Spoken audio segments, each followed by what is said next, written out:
আমি আজকে শুধুমাত্র আটা দিয়ে তারপরে এক বাটি আটা দিয়ে আজকে কেক তৈরি করব। ঘরে কিছু না থাকলে তোমরা কিন্তু এইভাবে আটা সবার ঘরেই থাকে।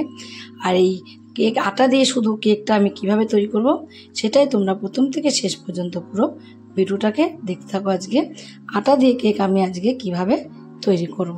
তার জন্য এখানে আমি একটা দেখো মিক্সির জার নিয়েছি, এর মধ্যে চিনি নিয়ে নেবো, এর মধ্যে আমি সুজি, অল্প করে দুধ দিয়ে দেবো। দুধ দিয়ে একটা মিহি পেস্ট তৈরি করে নেব।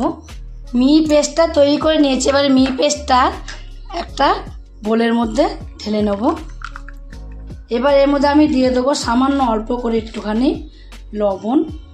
যেই বাটি মেপে আমি এখানে চিনি আর তোমার সুজি তো অল্প একটু না দেওয়ার মতন দিয়েছি। এখানে আটা নিয়ে নেবো এক বাটি আমি এর মধ্যে আটা নিয়ে নিয়েছি, কিন্তু 1 থেকে 150 গ্রামের মতো এখানে আটা নিয়েছি। নিয়ে এবার একটু মিশিয়ে নেবো সব কিছু দিয়ে ভালোভাবে। আর মিশিয়ে আগে দেখবো কেমন হয়, না যদি দুধ লাগে আর একটু দুধ আমি এর মধ্যে দিয়ে দেবো। ভালোভাবে কিন্তু আমি মিশিয়ে নিয়েছি। মিশিয়ে নেওয়ার পরে এবার এটাকে আমি 10 মিনিটের মতন রেস্টে রেখে দেবো। 10 মিনিট পর আমি ফিরে এলাম। এখন দেখো ব্যাটারটা কিন্তু অনেকটা সেট হয়ে গেছে। এবার ব্যাটারের মধ্যে আমি কাঠবাদাম নিয়েছি, কাঠবাদামটাকে এটা দিয়ে গেট করে দেবো, তাহলে খাওয়ার সময় না দারুণ টেস্টিংটা দারুণ লাগবে। যদি গেট করে দেওয়া যায়। 3টে কাঠবাদাম নিয়ে নিয়েছিলাম, 3টে কাঠবাদাম এখানে আমি এটা দিয়ে গেট করে নিয়েছি। আর এখানে আমি দিয়ে দেবো দেখো বেকিং পাউডার নেব 1 চামচের হাফ চামচ। আর বেকিং সোডা নেব এখানে 4 ভাগের 1 ভাগ, 1 চামচের 4 ভাগের 1 ভাগ। বেকিং পাউডার আর বেকিং সোডা দিয়ে এবার এটাকে আমি আরেকটু ভালোভাবে কিন্তু মিশিয়ে নেব। বেকিং পাউডার সোডাটা দিয়ে কিন্তু বেশিক্ষণ রাখা যাবে না, তার জন্য বেশিক্ষণ রেখে দেবো না বলে কিন্তু আমি ভালোভাবে মিশিয়ে নিয়েছি। মিশিয়ে নেওয়া এবার হয়ে গেছে।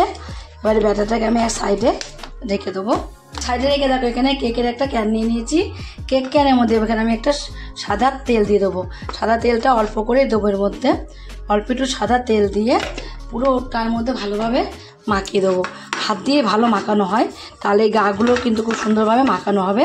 তাই গাগুলোকেও খুব সুন্দরভাবে মাখিয়ে নেবো। পুরো সুন্দর করে গাগুলোকে মাখিয়ে নিয়েছি। এবার আমি তেলটা মাখিয়ে নিয়েছি। এখান থেকে একটা আমি সাদা খাতার পিসটাকে আমি এই মাপ করে কেটে নিয়েছি। তোমরা কিন্তু সাদা পিসটার বদলে বাটার পেপার এর মধ্যে দিয়ে দিতে পারো। আমি এখানে সাদা পিসটাকেই মাপ করে কেটে নিয়ে বসিয়ে নিয়েছি। দেখো বসিয়ে নিয়ে এবার যে ব্যাটারটাকে রেডি করে রেখে দিয়েছিলাম সেই পুরো ব্যাটারটা আমি এর মধ্যে দিয়ে দেবো। আর কেমন দেখো বেশি পাতলা হয়নি আবার বেশি কিন্তু শক্ত হয়নি। ব্যাটারটা কিন্তু ঠিক এইভাবে রেডি করতে হবে। ব্যাটারটাকে দিয়ে এভাবে একটু ট্রাক দিয়ে দিতে হবে। ট্রাক দিয়ে দিলে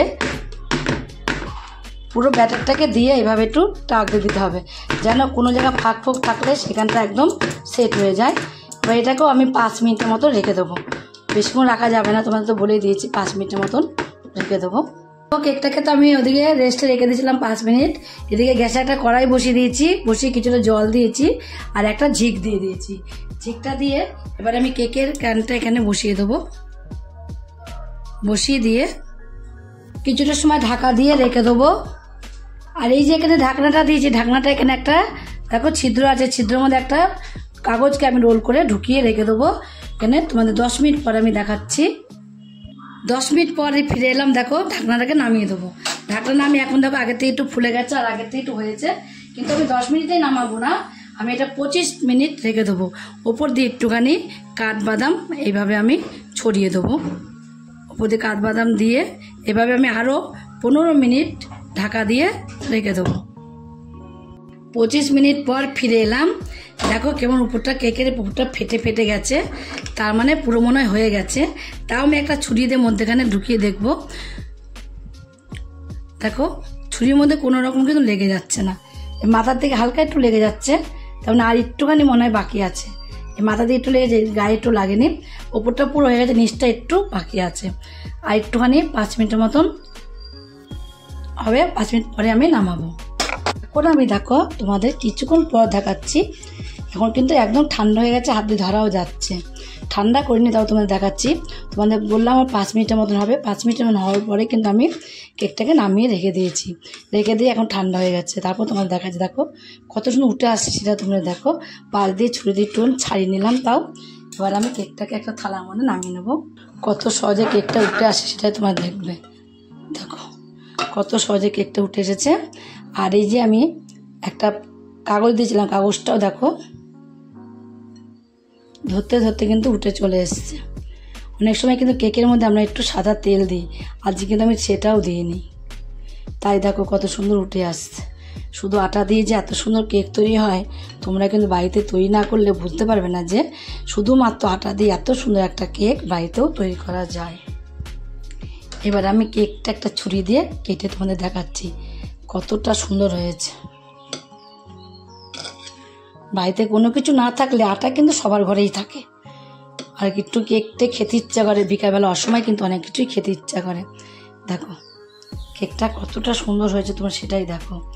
আর এতটা সুন্দর হয়েছে, কেকটা এত নরম হয়েছে, তোমরা কিন্তু না খেলে বুঝতে পারবে না যে আটা দিয়ে এত সুন্দর কেক তৈরি করা যায়।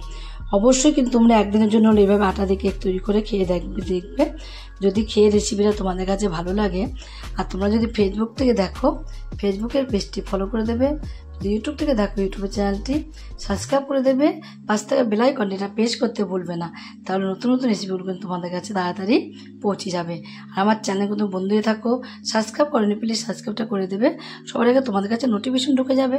ছোট্ট করে লাইক করো, কমেন্ট করো, অনেক অনেক শেয়ার করো। নমস্কার বন্ধুরা, দেখা হবে আবার পরের রেসিপিতে।